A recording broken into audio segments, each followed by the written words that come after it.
Hello friends, LK એકેડમીમાં સ્વાગત છે. હું આકાશ મહેતા. આજે આપણે ડિસ્કસ કરીશું કરંટ અફેર્સ જાન્યુઆરી 4th વીકનું. Let's start with the first news. આપણી પહેલી ન્યૂઝ છે ફ્રેન્ડ્સ, તેમાં રિસેન્ટલી પ્રધાનમંત્રી મોદીજી દ્વારા પ્રધાનમંત્રી સૂર્યોદય યોજનાનું અનાવરણ કરવામાં આવ્યું છે અને આ યોજના દ્વારા 1 કરોડ પરિવારને બેનિફિટ થશે તેવું સરકાર દ્વારા કહેવામાં આવ્યું છે. બરાબર ને? તો આ પ્રધાનમંત્રી સૂર્યોદય યોજના શું છે અને એનો ટાર્ગેટ શું છે, બરાબર, એના વિશે વાત કરીએ. ઓકે, જો હું પ્રધાનમંત્રી સૂર્યોદય યોજના વિશે વાત કરું તો આ યોજનાની અંડરમાં જે બેનિફિશિયરીઝ છે, બરાબર ને, એમના ઘરની ઉપર રૂફટોપ સોલર પાવર એસ્ટાબ્લિશ કરવાની વાત થઈ રહી છે. બરાબર ને? રૂફટોપ સોલર, તમને ખબર હશે, રૂફટોપ સોલર ઘરની ઉપર જે સોલર પેનલ એસ્ટાબ્લિશ કરીને સોલર એનર્જીના માધ્યમથી ઇલેક્ટ્રિસિટી પ્રોડ્યુસ કરવાનો મુખ્ય ઉદ્દેશ્ય છે આ યોજનાની અંદર. બરાબર ને? તો રૂફટોપ સોલર પાવર એસ્ટાબ્લિશ કરવા માટે પ્રધાનમંત્રી સૂર્યોદય યોજના લોન્ચ કરવામાં આવી છે. બરાબર ને? હવે તમે કહેશો સર, ઓલરેડી સરકાર દ્વારા એક યોજના લોન્ચ કરવામાં આવી છે જેની અંદર રૂફટોપ સોલર એસ્ટાબ્લિશ કરવામાં આવે છે ઘરોની ઉપર. બરાબર ને? તો હા, એ યોજના 2014માં લોન્ચ કરવામાં આવેલી હતી. 2014માં સરકારે રૂફટોપ સોલર પ્રોગ્રામ રજૂ કરેલો હતો. આ રૂફટોપ સોલર પ્રોગ્રામની અંદર જે પણ વ્યક્તિ એ પોતાના ઘરની ઉપર રૂફટોપ સોલર એસ્ટાબ્લિશ કરે તેને સરકાર દ્વારા સબસિડી પ્રોવાઈડ કરવામાં આવતી હતી. બરાબર ને? ઓકે, તો લોકોને ઇન્કરેજ કરવામાં આવતા હતા કે તમે તમારા ઘરની ઉપર રૂફટોપ સોલરની એસ્ટાબ્લિશ કરીને સોલર એનર્જીની મદદથી ઇલેક્ટ્રિસિટી પ્રોડ્યુસ કરો અને વાતાવરણમાં કાર્બન એમિશન ઓછું કરો. બરાબર ને? તો આ 2014માં સરકારે આ પ્રોગ્રામ લોન્ચ કરેલો હતો અને સરકાર તરફથી ministry of new and renewable energy દ્વારા આ પ્રોગ્રામને ઇમ્પ્લિમેન્ટ કરવામાં આવી રહ્યો હતો. બરાબર ને? સરકારનો ઉદ્દેશ્ય હતો કે રૂફટોપ સોલરના માધ્યમથી આપણે 40 ગીગાવોટ જેટલી ઇલેક્ટ્રિસિટી પ્રોડ્યુસ કરીએ અને વાતાવરણમાં કાર્બન એમિશન ઓછું કરીએ. બરાબર ને? અને સરકારનો ઉદ્દેશ્ય શરૂઆતમાં 2022 સુધીનો હતો કે 2022 સુધીમાં આપણે 40 ગીગાવોટ રૂફટોપ સોલરથી આપણે પ્રોડ્યુસ કરીએ ઇલેક્ટ્રિસિટી, બરાબર, અને CO2 એમિશન ઓછું કરીએ. પણ તે ટાર્ગેટ એચીવ ન થતાં ટાર્ગેટની અવધિ લંબાવવામાં આવી છે કે આ જે 40 ગીગાવોટ આપણે રૂફટોપ સોલરથી પ્રોડ્યુસ કરવાના છે ટોટલ મળીને 2014થી માંડીને 2026 સુધી ટાર્ગેટ શું કરી દીધું છે? હવે 2022ની જગ્યાએ 2026 કરી દીધું છે. બરાબર ને? ધ્યાનમાં રાખવાનું છે. તો આ ટાર્ગેટને પહોંચી વળવા માટે સૂર્યોદય યોજના લોન્ચ કરવામાં આવી છે. આ સૂર્યોદય યોજનાની અંદરમાં સરકાર દ્વારા જે એલિજિબલ લોકો છે, બરાબર, તેમના ઘરની ઉપર રૂફટોપ સોલર એસ્ટાબ્લિશ કરવામાં આવશે. બરાબર ને? રાઈટ?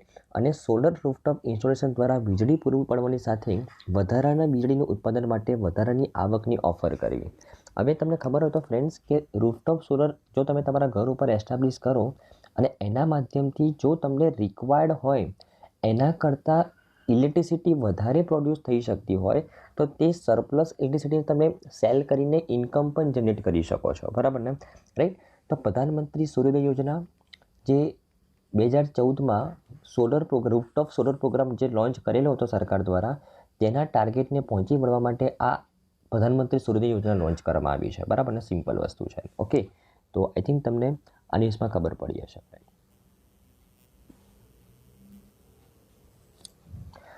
આપણી નેક્સ્ટ ન્યૂઝ છે ફ્રેન્ડ્સ કે આમાં રિસેન્ટલી ભારત દ્વારા પહેલું indigenous generation artificial intelligence platform Bharat GPT launch કરવામાં આવ્યું છે. આના વિશે વાત કરીએ. ખૂબ જ ઇમ્પોર્ટન્ટ ન્યૂઝ છે, એના વિશે વાત કરીએ. ઓકે, તો ફ્રેન્ડ્સ, અત્યાર સુધી તમે ચેટ જીપીટીનું નામ સાંભળ્યું હશે. Chat GPT. આ ચેટ જીપીટી શું છે? સૌથી પહેલાં તમે જીપીટી એટલે જનરેટિવ પ્રી ટ્રેન ટ્રાન્સફોર્મર. જીપીટીનું ફૂલ ફોર્મ શું છે? Generative pre train transformer. બરાબર ને?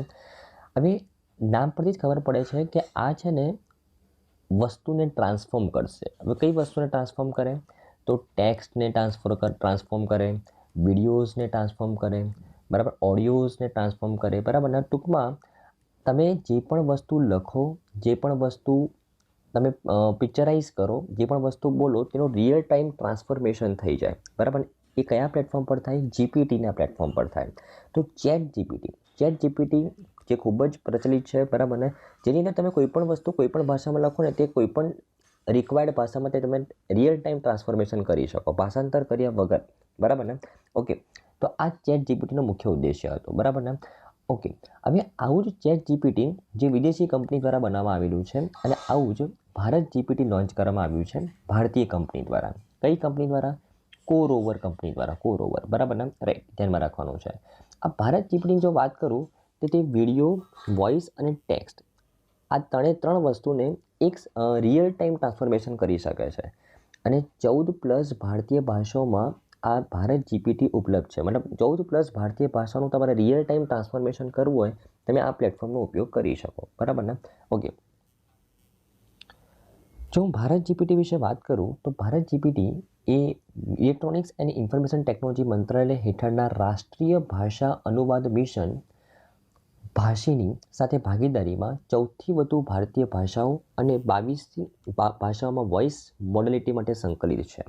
જો એકચ્યુઅલી ભારત જીપીટીએ આ પ્લેટફોર્મ બનાવવા માટે કોની સાથે પાર્ટનરશિપ કરી છે? ભાષીની સાથે. નેશનલ લેંગ્વેજ ટ્રાન્સલેશન મિશન, બરાબર ને? ભાષીની આપણે થોડા સમય પહેલાં જ વિડીયોમાં ભણેલા હતા કે ભાષીની શું છે, તો એ સરકાર દ્વારા લોન્ચ કરવામાં આવેલું ગૂગલ ટ્રાન્સલેશન છે. મતલબ તમે જે ગૂગલ ટ્રાન્સલેશનની અંદર કોઈ પણ વસ્તુ લખો તેનું તમારે રિક્વાયર્ડ ભાષામાં અનુવાદ થઈ જાય છે ને, એવી રીતના ભાષીની અંદર પણ ભાષીની એક પ્લેટફોર્મ છે ગૂગલ ટ્રાન્સલેશન જેવું કે તમે કોઈ પણ ભાષામાં લખો તો એનું બીજી ભાષામાં રૂપાંતર થઈ જાય, બરાબર? તો ભાષીની પ્લેટફોર્મ સાથે પાર્ટનરશિપ કરી છે ભારત જીપીટી દ્વારા અને 14થી વધુ ભારતીય ભાષાઓ અને ટોટલ 22 ભાષાઓમાં તમે વોઇસનું ટ્રાન્સલેશન કરી શકો છો આ પ્લેટફોર્મના માધ્યમથી, બરાબર ને? Right, okay.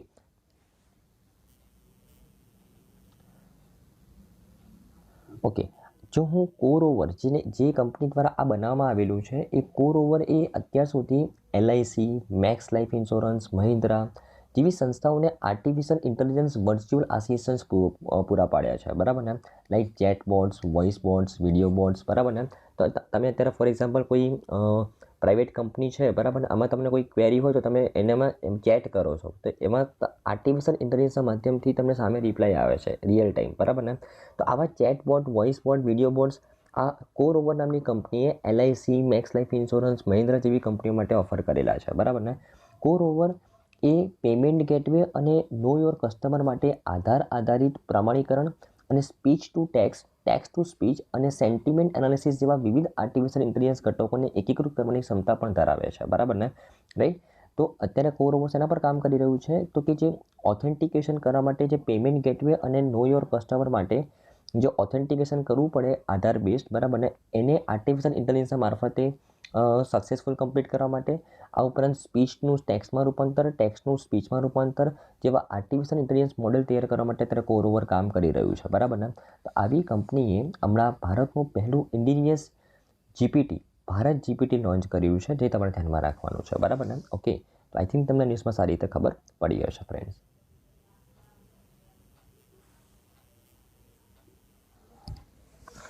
આપણે નેક્સ્ટ ન્યૂઝ છે ફ્રેન્ડ્સ, તમે રિસેન્ટલી ઇન્ટરનેશનલ સાયન્સ ફેસ્ટિવલનું આયોજન કરવામાં આવ્યું 9th એડિશનનું, બરાબર ને? એના વિશે વાત કરીએ. તો આમાં રિસેન્ટલી ઇન્ડિયા ઇન્ટરનેશનલ સાયન્સ ફેસ્ટિવલની 9મી આવૃત્તિ ફરીદાબાદ, હરિયાણા ખાતે યોજાઈ હતી, બરાબર ને?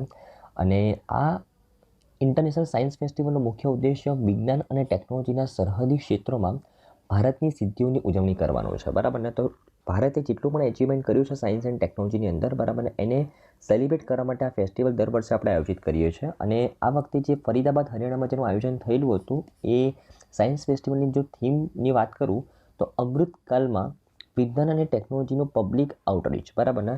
તો આપણે અમૃતકાલમાં કેવી રીતે સાયન્સ એન્ડ ટેકનોલોજી પર ફોકસ કરીશું, બરાબર ને? એ આ મિટિંગનો, આ ફેસ્ટિવલનો મુખ્ય ઉદ્દેશ્ય હતો. અમૃતકાલ તમને ખબર જ હશે ફ્રેન્ડ્સ કે 2022થી લઈને 2047 સુધીનો જે આ 25 વર્ષનો સમયગાળો છે તેને શું નામ આપવામાં આવ્યું છે? અમૃતકાલ નામ આપવામાં આવ્યું છે. આ અમૃતકાલની અંદર આપણે કેવી રીતના પ્રગતિ કરીશું સાયન્સ એન્ડ ટેકનોલોજીની અંદર, શેની પર ફોકસ કરીશું, એ બધી વસ્તુની અહીંયા ચર્ચા કરવામાં આવી છે, બરાબર ને? ઓકે, આ ઉપરાંત આ ફેસ્ટિવલનો મુખ્ય ધ્યેય છે કે વિજ્ઞાનના ઉત્સવને ઓળખવા, વિદ્યાર્થીઓમાં વૈજ્ઞાનિક જિજ્ઞાસાને પ્રોત્સાહન આપવું અને ભારતીય નાગરિકોમાં વિજ્ઞાન, ટેકનોલોજી, એન્જિનિયરિંગ અને ગણિતને પ્રોત્સાહન આપવું. કે જેને સાયન્સમાં રુચિ હોય તેમને પ્રોત્સાહિત કરવા, વિદ્યાર્થીઓમાં વિજ્ઞાન માટે ક્યુરિયોસિટી જગાડવી, બરાબર ને?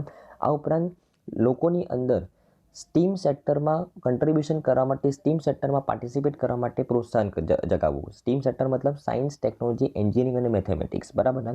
કે જીવનમાં આ સ્ટીમ સેક્ટરનું મહત્ત્વ શું છે, લોકોની અંદર જાગૃતિ ક્રિએટ કરવી, એ આ ફેસ્ટિવલનો મુખ્ય ઉદ્દેશ્ય છે, બરાબર ને?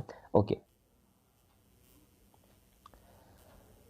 જો ઇન્ડિયા ઇન્ટરનેશનલ સાયન્સ ફેસ્ટિવલ 2023 વિશે વાત કરું તો આ ફેસ્ટિવલનું આયોજન એ ફરીદાબાદની અંદર એક સંસ્થા છે, transnational health science and technology institute, બરાબર? આ સંસ્થાના કેમ્પસમાં તેનું આયોજન કરવામાં આવેલું હતું. આયોજક department of science and technology દ્વારા તેનું આયોજન કરવામાં આવેલું હતું, જે ministry of science and technology અંડરમાં કામ કરે છે. અને આ ઉપરાંત ટોટલ 22 દેશોના અલગ અલગ સાયન્ટિસ્ટ, અલગ અલગ પ્રચલિત કંપનીઓ દ્વારા આ ફેસ્ટિવલની અંદર પાર્ટિસિપેટ કરવામાં આવેલું હતું, બરાબર ને?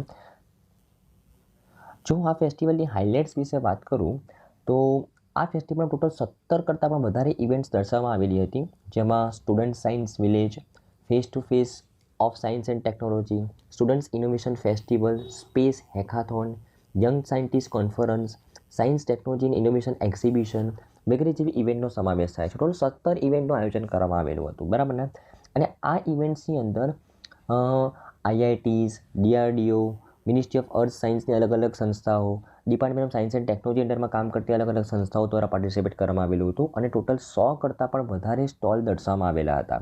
જો વિજ્ઞાન, ટેકનોલોજી અને નવીનતા પ્રદર્શન વિશે વાત કરું, જો હું એક્ઝિબિશન વિશે વાત કરું, સાયન્સ, ટેકનોલોજી અને ઇનોવેશન એક્ઝિબિશન વિશે, તો ટોટલ એની અંદર એ એક્ઝિબિશનની અંદર 100 કરતાં પણ વધારે સ્ટોલ દર્શાવવામાં આવેલા હતા. અને એમાં 20 જેટલા સ્ટોલ ખાનગી સંસ્થાઓના હતા અને 80 કરતાં વધારે સ્ટોલ સરકારી સંસ્થાઓના હતા, જેમાં 1 લાખ મુલાકાતીઓએ મુલાકાત લીધેલી હતી એ સ્ટોલ્સની, બરાબર ને? રાઈટ. અને એ સ્ટોલ્સની ગુણવત્તા મુજબ તેમને એવોર્ડ પણ આપવામાં આવેલા હતા. કે બેસ્ટ કોન્સેપ્ચ્યુઅલ પેવેલિયન કોને એવોર્ડ આપવામાં આવ્યું? Raman research institute, Bengaluru, કર્ણાટકાને.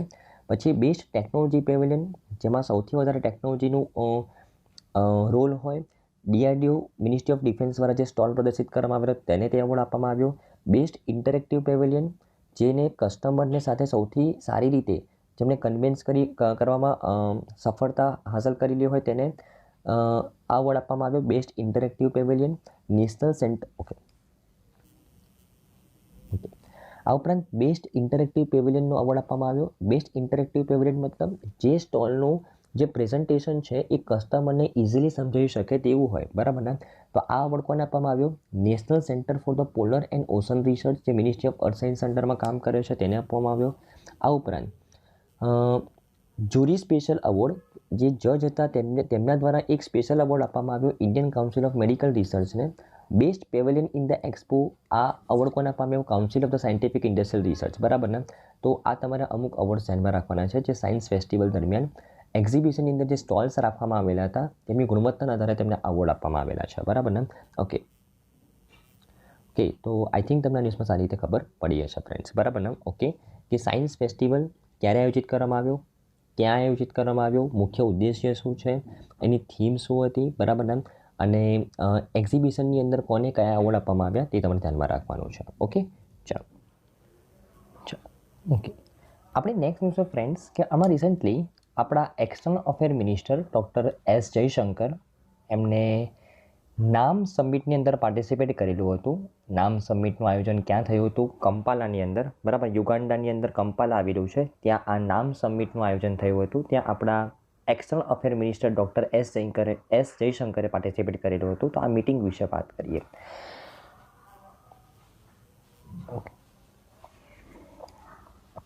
Okay friends, તો જેવી રીતના G20 છે, જેવી રીતના બ્રિક્સ છે, બરાબર ને? આ ગ્રુપ્સનું નામ તમે જાણતા હશો. બ્રાઝિલ, રશિયા, ઇન્ડિયા, ચાઇના અને સાઉથ આફ્રિકાનું 5 દેશોનું એક ગ્રુપ છે. અને થોડા દિવસ પહેલાં આપણે ન્યૂઝમાં ભણેલા હતા કે બીજા 5 દેશ આ ગ્રુપની અંદર જોડાયેલા છે, બરાબર ને? તો કયા 5 દેશ આ ગ્રુપની અંદર જોડાયા છે એ તમારે રિવાઇઝ કરવાનું રહેશે. અને આ ઉપરાંત જેવી રીતના G20 એ 20 દેશોનો સમૂહ છે, બ્રિક્સ 10 દેશોનો સમૂહ છે. એવી રીતના આ નામ નોન અલાઇનમેન્ટ મુવમેન્ટ, આ નામ ગ્રુપનું નામ છે, બરાબર ને? નોન અલાઇનમેન્ટ મુવમેન્ટ, બરાબર ને? આ નામ સમિટનું આયોજન હમણાં રિસેન્ટલી યુગાન્ડાના કંપાલા સિટીમાં થયું હતું, બરાબર. ત્યાં આપણે ભારત તરફથી પાર્ટિસિપેટ કોને કર્યું હતું? આપણા એક્સટર્નલ અફેર મિનિસ્ટર જે એસ જયશંકર છે એમના દ્વારા પાર્ટિસિપેટ કરવામાં આવેલું હતું, બરાબર ને, રાઈટ. ટોટલ 19th સમિટનું આયોજન હતું આ યુગાન્ડા દ્વારા તેને હોસ્ટ કરવામાં આવેલું હતું. એકચ્યુઅલી યુગાન્ડા દ્વારા કેમ હોસ્ટ કરવામાં આવેલું હતું? કારણ કે આ નામ જે સમિટ છે, જે ગ્રુપ છે, એની ચેરમેનશીપ એ 2024થી લઈને 2027ના સમયગાળા માટે કોની પાસે છે? યુગાન્ડા પાસે. 2019થી 2023 સુધીની અને આ ગ્રુપની ચેરમેનશીપ હતી અઝરબૈજાન પાસે, બરાબર ને. અને 2024થી લઈને 2027 આ 4 વર્ષના સમયગાળા માટે આ જે ગ્રુપ છે એની ચેરમેનશીપ કોણ સંભાળવાનું છે? યુગાન્ડા, બરાબર ને, રાઈટ. આ ઉપરાંત અગર હું આ ગ્રુપ વિશે વાત કરું તો આ સમિટનો મુખ્ય ઉદ્દેશ્ય હતો, જ્યાં 19th સમિટનું આયોજન કરવામાં આવ્યું હતું યુગાન્ડાની અંદર, એનો મુખ્ય ઉદ્દેશ્ય હતો, એની થીમ હતી વહેંચાયેલ વૈશ્વિક સમૃદ્ધિ માટે સહકારને ગાઢ બનાવવો, કોઓપરેશનને ગાઢ બનાવવો, બરાબર ને. અગર આપણે પ્રોસ્પેરિટી, ડાયવર્સિટી જોઈએ તો આપણે સહકારથી આગળ વધવું જોઈએ. તો એ જ થીમ ઉપર આ સમિટનું આયોજન કરવામાં આવેલું હતું, રાઈટ. અને આ સમિટનું આયોજન યુગાન્ડાની અંદર ટોટલ 120 કરતાં પણ વધારે વિકાસશીલ દેશોએ આની અંદર પાર્ટિસિપેટ કરેલું હતું, જેમાં ભારત તરફથી આપણા એક્સટર્નલ અફેર મિનિસ્ટર એસ જયશંકરે પાર્ટિસિપેટ કરેલું હતું, બરાબર ને, ઓકે. જો હું આ ગ્રુપ વિશે વાત કરું તો નોન અલાઇનમેન્ટ મુવમેન્ટનો વિચાર એ 1955ની અંદર એક કોન્ફરન્સ થઈ હતી, એશિયન આફ્રિકન કોન્ફરન્સ, બરાબર ને. એની અંદર આ ગ્રુપ બનાવવાનો વિચાર આવેલો હતો અને પહેલી વખત આ ગ્રુપની સમિટ એ 1961ના અંદર થઈ હતી, બરાબર ને. અને એના પછીની આ 19મી સમિટ છે જેનું આયોજન યુગાન્ડા દ્વારા કરવામાં આવેલું છે. અને યુએન પછી સૌથી મોટું ગ્રુપ છે એકચ્યુઅલી આ નોન અલાઇનમેન્ટ મુવમેન્ટ. 120 સભ્ય રાજ્યો છે એની અંદર, જેમાં આફ્રિકાના 53 દેશો, અમેરિકા અને કેરેબિયનના રિજિયનના 26 દેશો, એશિયા અને પેસિફિકના 39 દેશો, યુરોપના 2 અને 18 ઓબ્ઝર્વેશન કન્ટ્રીઝ છે અને 10 નિરીક્ષક સંસ્થાઓ છે, બરાબર. ટોટલ 120 કરતાં પણ વધારે મેમ્બર કન્ટ્રીઝ છે. કન્ટ્રીઝ અને ઓર્ગેનાઇઝેશન સાથે મળીને 120 કરતાં પણ વધારે સભ્યો છે. યુએન પછીની બીજી સૌથી મોટું ગ્રુપ છે આ, બરાબર ને, રાઈટ. તમારે ફાઇન કરવાનું રહેશે યુએનમાં કેટલા મેમ્બર કન્ટ્રીઝ છે, તમારે ધ્યાનમાં રાખવાનું છે, બરાબર ને, ઓકે. તો આઈ થિંક તમને ન્યૂઝમાં ખબર પડી હશે. નોન અલાઇનમેન્ટ મુવમેન્ટ એક ગ્રુપનું નામ છે, 120 સભ્યો છે એની અંદર. એની ચેરમેનશીપ આ 2024થી 2027ના સમયગાળા દરમિયાન કોણ સંભાળી રહ્યું છે? યુગાન્ડા. એટલે આ સમિટનું આયોજન યુગાન્ડાના કંપાલામાં થયું હતું. 2019થી લઈને 2023ની જે ચેરમેનશીપ છે એ અઝરબૈજાન દ્વારા સંભાળવામાં આવેલી હતી. અને દર 3 વર્ષે આ સમિટનું આયોજન કરવામાં આવે છે, જેથી આપણા એક્ઝામ પોઈન્ટ ઓફ વ્યૂથી ખૂબ જ ઇમ્પોર્ટન્ટ છે, બરાબર ને. તો આઈ થિંક તમને ન્યૂઝમાં સારી રીતે ખબર પડી હશે ફ્રેન્ડ્સ.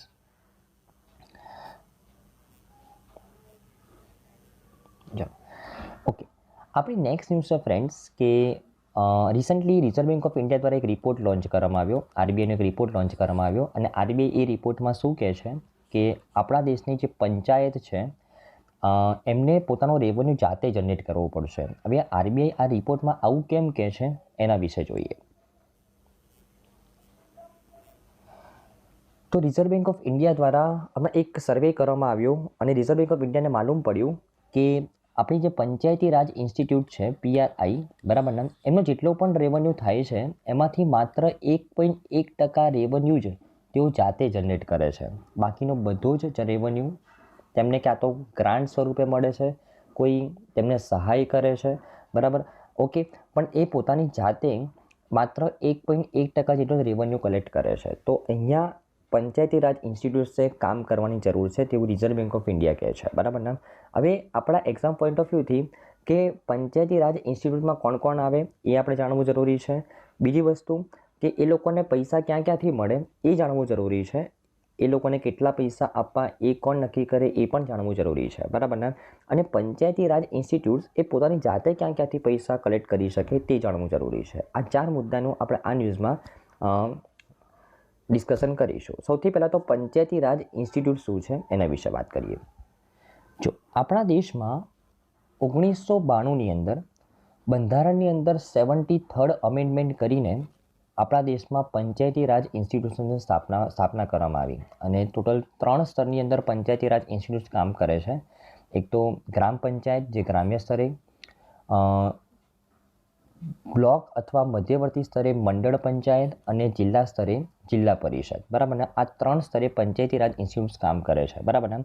અને ભારતમાં ઓક્ટોબર 2023 સુધીમાં ટોટલ 2.55 લાખ ગ્રામ પંચાયતો, 6,707 મંડળ પંચાયતો અને 665 જિલ્લા પરિષદો સાથે ટોટલ 2.62 લાખ પંચાયતી રાજ ઇન્સ્ટિટ્યૂટ્સ છે, બરાબર ને. ઓકે. અને કલમ 243H હેઠળ આ પંચાયતી રાજ ઇન્સ્ટિટ્યૂટ્સને ટોલ, ફી, આ ઉપરાંત કોઈ પણ જાતનો ટેક્સ વગેરે કલેક્ટ કરવાની પરમિશન આપવામાં આવી છે, બરાબર ને. હવે આ શું છે એના વિશે વાત કરીએ. લેकिन તમને ખબર પડી ગઈ હશે કે પંચાયતી રાજ ઇન્સ્ટિટ્યૂટ્સ કોને કહેવાય. કે આપણા દેશમાં 1992ની અંદર આપણા બંધારણની અંદર 73rd અમેન્ડમેન્ટ કરીને આપણે પંચાયતી રાજ ઇન્સ્ટિટ્યૂશન્સની સ્થાપના કરી, જે 3 સ્તરે કામ કરે છે. ગ્રામ પંચાયત જે ગ્રામ્ય સ્તરે, મધ્યવર્તી અથવા બ્લોક સ્તરે મંડળ પંચાયત અને જિલ્લા સ્તરે જિલ્લા પરિષદ, બરાબર ને. ઓકે. હવે આ પંચાયતી રાજ ઇન્સ્ટિટ્યૂટ્સને પૈસા ક્યાંથી મળે છે એના વિશે વાત કરીએ. તો તેમને 4 ટાઈપની ગ્રાન્ટ પ્રોવાઈડ કરવામાં આવે છે. એક તો છે અનટાઈડ ગ્રાન્ટ. અનટાઈડ ગ્રાન્ટનો મતલબ શું થશે કે સરકાર દરેક પંચાયતને અનકન્ડિશનલ ગ્રાન્ટ પ્રોવાઈડ કરે. સરકાર દરેક પંચાયતને અનકન્ડિશનલ ગ્રાન્ટ પ્રોવાઈડ કરે તેમના ડેવલપમેન્ટ માટે. તેને કહેવાય અનટાઈડ ગ્રાન્ટ. ટાઈડ ગ્રાન્ટ કોને કહેવાય કે કોઈ પણ એક પંચાયતને, મતલબ અમુક પંચાયતને એજ્યુકેશન માટે, સ્વચ્છતા માટે, એક સ્પેસિફિક પર્પસ માટે ગ્રાન્ટ પ્રોવાઈડ કરવામાં આવે, તેને કહેવાય ટાઈડ ગ્રાન્ટ. અનટાઈડ ગ્રાન્ટ એક કોમન પૈસા દરેક પંચાયતને પ્રોવાઈડ કરવામાં આવે કે ભાઈ તમને મેં આટલા રૂપિયા એલોકેટ કરે, તમારે એમાંથી જે કરવું હોય તે કરી શકાય. એને કહેવાય અનટાઈડ ગ્રાન્ટ. ટાઈડ ગ્રાન્ટ કોને કહેવાય કે એક અમુક પૈસા સરકાર દ્વારા જે આપવામાં આવે એ સ્પેસિફિક પર્પસ માટે આપવામાં આવે, સ્વચ્છતા માટે અથવા શિક્ષણ જેવા, હેલ્થ માટે, બરાબર ને. મતલબ અમુક સ્પેસિફિક સેક્ટરને ડેવલપ કરવા માટે પૈસા પ્રોવાઈડ કરવામાં આવે, તેને ટાઈડ ગ્રાન્ટ કહેવાય. પછી પ્રદર્શન આધારિત અનુદાન, મતલબ પંચાયત કેવા ટાઈપનું પરફોર્મન્સ કરે છે એના આધારે તેમને ગ્રાન્ટ પ્રોવાઈડ કરવામાં આવે. પરફોર્મન્સ ઇન્સેન્ટિવ કહેવાય જેને આપણે, બરાબર ને. તેવા ટાઈપની ગ્રાન્ટ પ્રોવાઈડ કરવામાં આવે. અને વિશેષ શ્રેણી અનુદાન, અમુક પંચાયતને ફોર એક્ઝામ્પલ તેમાં કોઈ ડિઝાસ્ટર ફેલાઈ ગયો હોય, બરાબર, તો તેને પહોંચી વળવા માટે અનુદાન પ્રોવાઈડ કરવામાં આવે, તો તે એક વિશેષ શ્રેણી અનુદાન કહેવાય. તો આ 4 ટાઈપના ગ્રાન્ટ મળતા હોય છે પંચાયતને, બરાબર ને. પંચાયતી રાજ ઇન્સ્ટિટ્યૂટ્સને, બરાબર ને. ઓકે. હવે આ તો તમે વાત થઈ કે પંચાયતી રાજ ઇન્સ્ટિટ્યૂશનને ગ્રાન્ટ કેટલા ટાઈપની મળી શકે, બરાબર ને. ઓકે. હવે આપણા દેશમાં કેન્દ્ર સરકાર સૌથી ઉપર હોય, તેની નીચે રાજ્ય સરકાર હોય, અને રાજ્ય સરકારની નીચે હોય મ્યુનિસિપલ કોર્પોરેશન અને ગ્રામ પંચાયત, બરાબર ને. ઓકે. તો કહી શકું કે જે પંચાયતી રાજ ઇન્સ્ટિટ્યુશન છે એ 3rd ટાયરમાં આવે, સિમ્પલ, બરાબર ને. ઓકે. હવે કેન્દ્ર સરકાર એ જેમને જેટલું પણ ટેક્સ કલેક્શન થતું હોય તેમાંથી રાજ્ય સરકારને કેટલું પ્રોવાઈડ કરશે તે નક્કી કરવાનું કામ કોનું છે, તો સેન્ટ્રલ ફાઇનાન્સ કમિશનનું છે. તેવી રીતના રાજ્ય સરકારને જેટલું પણ ટેક્સ કલેક્શન થતું હોય તેમાંથી તે પંચાયતી રાજ ઇન્સ્ટિટ્યુશનને કેટલું પ્રોવાઈડ કરશે તે નક્કી કરવાનું કામ કોનું છે, સ્ટેટ ફાઇનાન્સ કમિશનનું છે, બરાબર ને. કેન્દ્ર સરકાર ડાયરેક્ટલી પંચાયતી રાજ ઇન્સ્ટિટ્યુશનને પણ પૈસા પ્રોવાઈડ કરે, એમને જેટલું પણ ટેક્સ કલેક્શન થાય તે ડાયરેક્ટલી પંચાયતી રાજ ઇન્સ્ટિટ્યુશનને પણ પૈસા પ્રોવાઈડ કરી શકે. એ કોણ નક્કી કરશે, સેન્ટ્રલ ફાઇનાન્સ કમિશન. પણ રાજ્ય સરકાર કેટલા પૈસા આપશે એ કોણ નક્કી કરશે, સ્ટેટ ફાઇનાન્સ કમિશન. તો આ સેન્ટ્રલ ફાઇનાન્સ કમિશન અને સ્ટેટ ફાઇનાન્સ કમિશનના રિકમેન્ડેશન્સથી ટેક્સ કલેક્શનનો કેટલો હિસ્સો પંચાયતી રાજ ઇન્સ્ટિટ્યુશનને મળશે તે નક્કી કરવામાં આવે છે. તો એ તો પંચાયતી રાજ ઇન્સ્ટિટ્યુશનનું રેવન્યુ તો છે, પણ શું તેમને જાતે જનરેટ કરવું રેવન્યુ છે? ના, બરાબર. બીજું, આ લોકોને જે ગ્રાન્ટ મળે છે શું તે પંચાયતી રાજ ઇન્સ્ટિટ્યુશનનું જાતે જનરેટ કરવું રેવન્યુ છે? ના. ઓકે. તો આ 2 ટાઈપના જે આપણે રેવન્યુ ભણ્યા પંચાયતી રાજ ઇન્સ્ટિટ્યુશન્સના, બરાબર ને, જે કેન્દ્ર સરકાર અને રાજ્ય સરકાર દ્વારા પ્રોવાઈડ કરવામાં આવે છે, ટેક્સનું ડિવોલ્યુશન કરવામાં આવે છે તે, અને તે જે અમને ગ્રાન્ટ પ્રોવાઈડ કરવામાં આવે છે તે બંને રેવન્યુમાં તો આવે પંચાયતી રાજ ઇન્સ્ટિટ્યુશનના, પણ તે તેમને જાતે જનરેટ કરેલા રેવન્યુ નથી, બરાબર ને. ઓકે. તો તમને પ્રશ્ન થાય કે સર કે આ પંચાયતી રાજ ઇન્સ્ટિટ્યુશન જાતે કેવી રીતના રેવન્યુ જનરેટ કરી શકે? તો તે જાતે રેવન્યુ જનરેટ કરી શકે કેવી રીતના? તે જમીન મહેસૂલ ઉઘરાવીને, વ્યાવસાયિક અને વેપાર કર ઉઘરાવીને, પરચુરણ ફી કલેક્ટ કરીને, આ ઉપરાંત કોઈ ફોર એક્ઝામ્પલ કોઈ વિવિધ પ્રવૃત્તિઓ પર સ્થાનિક કર લગાવીને, તો આવા અલગ અલગ ટાઈપના ટેક્સ અને અલગ અલગ ફી ઉઘરાવીને તે જાતે જ રેવન્યુ જનરેટ કરી શકે છે. પરંતુ રિપોર્ટ શું કહે છે, પંચાયતી રાજ ઇન્સ્ટિટ્યુશન્સનો જેટલું પણ રેવન્યુ થાય છે ને એમાંથી માત્ર 1.1% જ રેવન્યુ આ બધાની મારફતે આવે છે. બાકી બધું તો ગ્રાન્ટ અને કેન્દ્ર સરકાર, રાજ્ય સરકાર દ્વારા જ પ્રોવાઈડ કરવામાં આવે છે. તો આ તો ઉપરથી સરકારનો ખર્ચો વધારવામાં આવે છે. સિમ્પલ, બરાબર ને. આ ઉપરાંત પંચાયતી રાજોની જે નોન રેવન્યુવાળી જે મતલબ પંચાયતી રાજ ઇન્સ્ટિટ્યુશનની જે ઓકે, આ ઉપરાંત તેમની જે નોન ટેક્સ કર છે, નોન ટેક્સ જે ઇન્કમ છે, બરાબર ને, કે જે ટેક્સના માધ્યમથી નથી આવતી, તે કયા ટાઈપની હોઈ શકે? તો for example, Panchayati Raj institution દ્વારા કોઈ પ્રોગ્રામ કરવામાં આવે તો તેમાં જે ટિકિટ કલેક્ટ કરે તે લોકો, એ પ્રોગ્રામની અંદર જે લોકો આવે એ ટિકિટ કલેક્ટ કરે તો તેના દ્વારા મળતી ફી, વ્યાજની આવકમાંથી મળતા પૈસા, તો આ બધા એમના નોન ટેક્સ ટાઈપના પૈસા છે, બરાબર ને. તો આ બંને રીતે તે પૈસા જનરેટ કરી શકે છે, પણ જનરેટ થતા નથી તેવું રિઝર્વ બેંક ઓફ ઇન્ડિયા કહે છે, બરાબર ને. Right, okay. ઓકે, આ ઉપરાંત રિઝર્વ બેંક ઓફ ઇન્ડિયા શું કહે છે કે આપણા દેશમાં જે પંચાયતી રાજ ઇન્સ્ટિટ્યુશન્સ છે તેમાં સૌથી વધારે ઇન્કમ કોની થાય છે? કયા રાજ્યની પંચાયતી રાજ ઇન્સ્ટિટ્યુશન્સથી સૌથી વધારે ઇન્કમ થાય છે? તામિલનાડુ, હિમાચલ પ્રદેશ, મહારાષ્ટ્ર અને તેલંગાણા. આ રાજ્યોના પંચાયતી રાજ ઇન્સ્ટિટ્યુશન સૌથી વધારે ઇન્કમ થાય છે, બરાબર ને.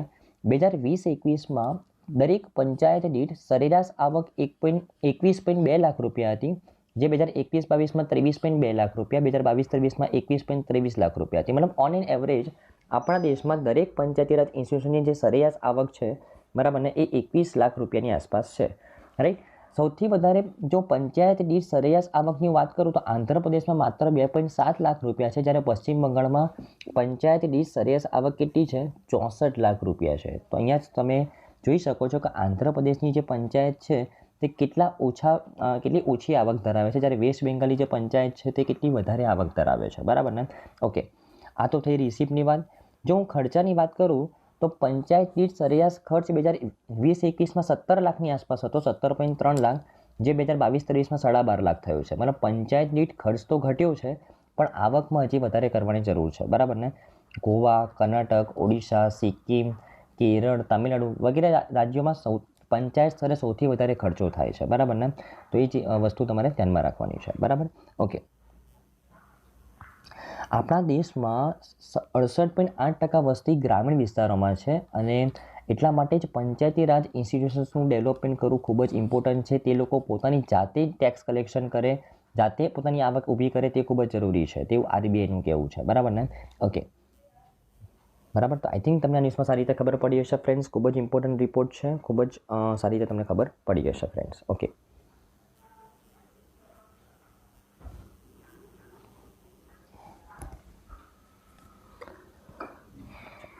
આપણી નેક્સ્ટ ન્યૂઝ છે ફ્રેન્ડ્સ કે હમણાં રિસેન્ટલી સોશિયાલિસ્ટ આઇકોન કર્પૂરી ઠાકુર ને ભારત રત્ન એવોર્ડ એનાયત કરવામાં આવેલો છે. હવે આ કર્પૂરી ઠાકુરજી કોણ છે અને ભારત રત્નની આપણે એના વિશે વાત કરીએ, બરાબર ને. ઓકે, ચાલો.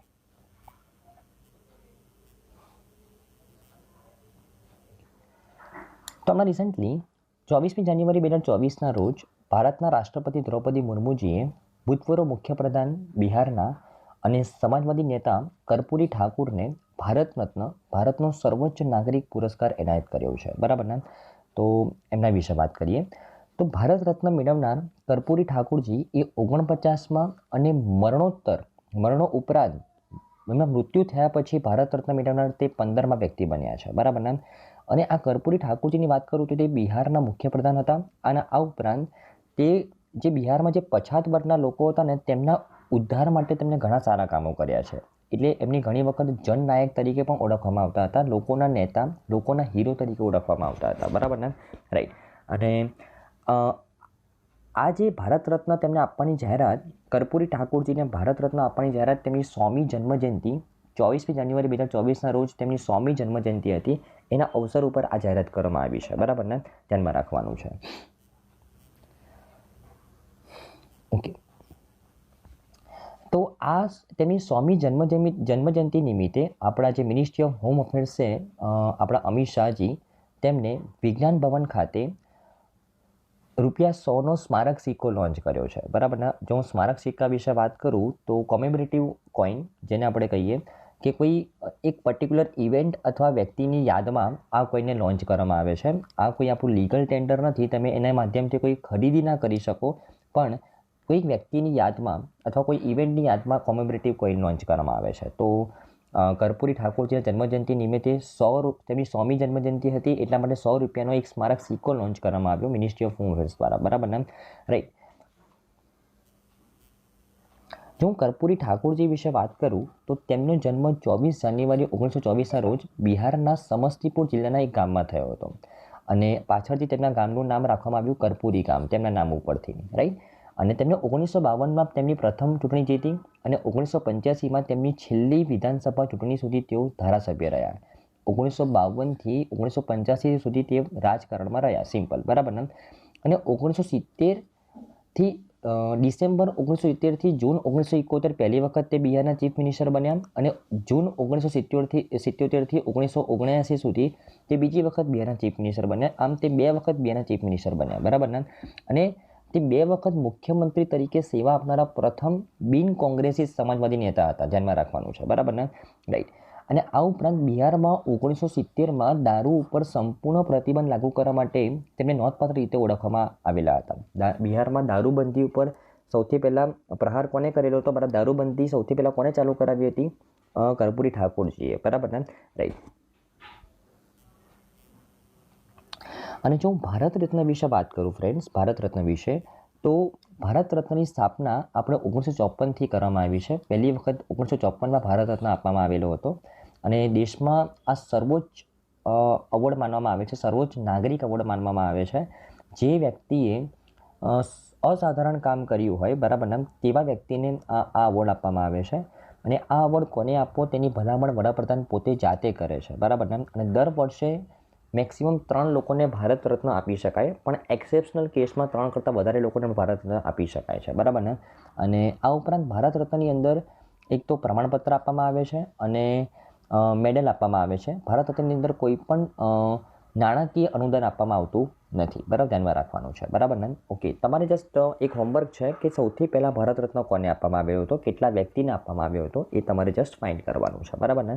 તો આઈ થિંક તમને ન્યૂઝમાં સારી રીતે ખબર પડી હશે ફ્રેન્ડ્સ.